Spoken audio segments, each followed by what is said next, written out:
So let's get back to a monetary system. A monetary system has to respect the laws of nature. If you want to engineer a good network, what are the things that you have to protect it against? You have to make sure that monetary system can measure value effectively. You have to make sure that it can transfer value effectively. You have to make sure that it can store value effectively. But most importantly, and this is something that I think a lot of people miss, is most importantly, you have to make sure that you actually retain users. Mm-hmm. Because Metcalfe's law works both ways. Mm-hmm. As the value of a network increases exponentially when users join the network linearly, if you begin to disenfranchise users and piss them off or do other means, then as those users exit, the value of the network decreases exponentially. Yeah. So the most important thing you can do as an architect of a monetary system is protect it from sinking. Understand that you are dealing with a network that obeys the law of Metcalfe's law. And the worst thing you can do is disenfranchise users and motivate them to exit and use a different network. Remember, money can be anything. It doesn't need to be gold. It doesn't need to be, it's a shape-shifting thing. It's not bound by the constraints of mass. If it just so happened that gold emerged as the common monetary network or the foundation of the modern monetary network because it's good at measuring value, because it's effective at transferring value, because it's good at storing value, all the things that you mentioned earlier and that you're way better than me at explaining, but also because one thing that you miss is because its control authority is fair and preserved through the brutal meritocracy that is nature and power projection, meaning, it's no secret that the most powerful militaries end up being the ones with the most gold, right? And if anyone becomes oppressive with their control authority over money, then users of that monetary system have the freedom to countervail the control authority and take it. Okay, so if you're an engineer and you want to prevent a monetary system from having severe loss of users or having any of these loss events where it can't measure or transfer or store value, then as an architect, you need to take responsibility of what you can control and prevent that system from arriving at a state where it could lead to that loss event. What does that mean? You don't want you want to make sure that you don't do anything that would piss people off. For example, that you start surveilling them through their monetary system, or that you start, denial of service attacking them through sanctions. Like obviously they're going to exit the network if you keep on doing that. You don't want to debase it because now you can't measure value effectively, right? But there are tensions there. So the point here is it's the architect's responsibility or the engineer's responsibility to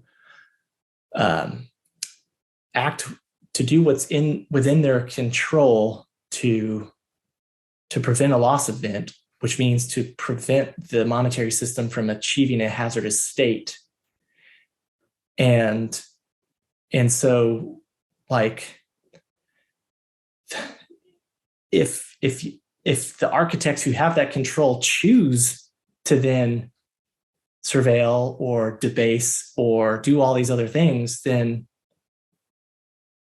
that's your fault for that's the root of the problem, right? Yeah.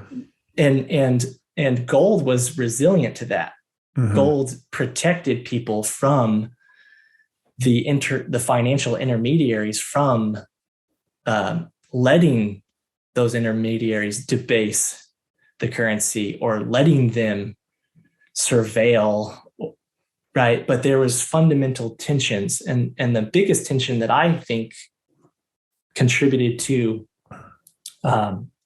gold ended up not working as a monetary system, or at least the foundation of the current monetary system, is simply the fact that it has mass. So if the value of a network needs more users, right? Like you need to make sure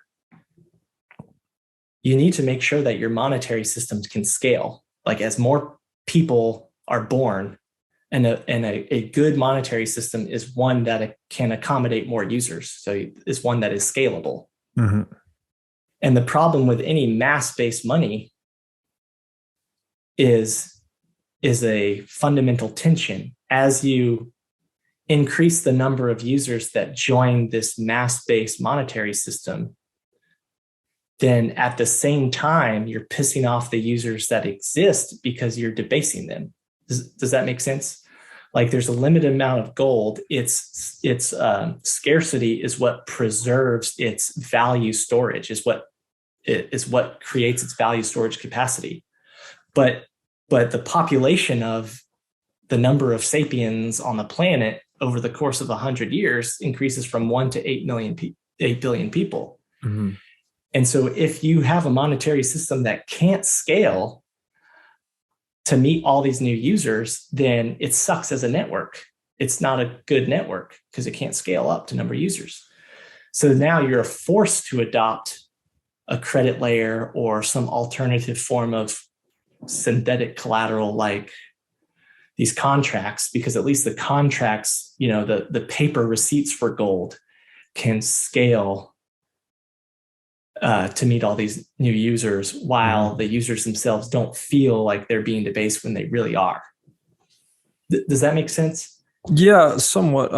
Because if you have a semi-fixed supply asset like gold or money like gold, and there's more users coming onto the network and the economy is advancing, in theory, the purchasing power of the money would be going up too. I guess you hit some resistance in terms of its circulation, because if there's an option like to hold gold and then borrow and spend a fiat, your incentive is to always do that.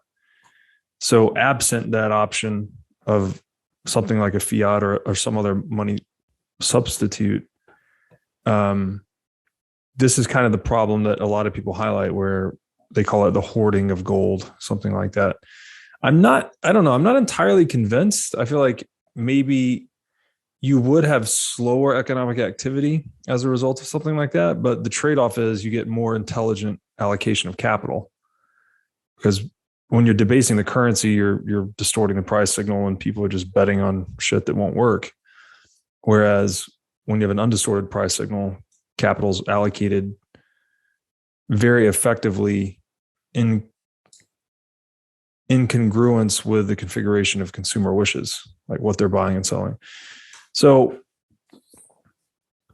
that makes sense. I just wanted to highlight here that you mentioned earlier about the engineers really having to conform to nature. I think it was Bacon, maybe he said something like, nature to be commanded must be conformed to, something like that. And I guess this includes human nature in the monetary network, because to your point, if you start debasing the currency, I think that's the worst one right there, right? People are trying to hold their value in an asset, and then you're just printing it willy-nilly and diluting them. You're disenfranchising users and motivating them to exit the network. So you're, as the engineer or the architect, you're acting contrary to human nature. You're not conforming to the human nature that wants to preserve wealth across time. And that seems to be that's the history of fiat in a nutshell, right? Inflation disenfranchises users. They're forced to exit typically when the currency collapses. And then we have to start all over again. And we've started all over again countless times.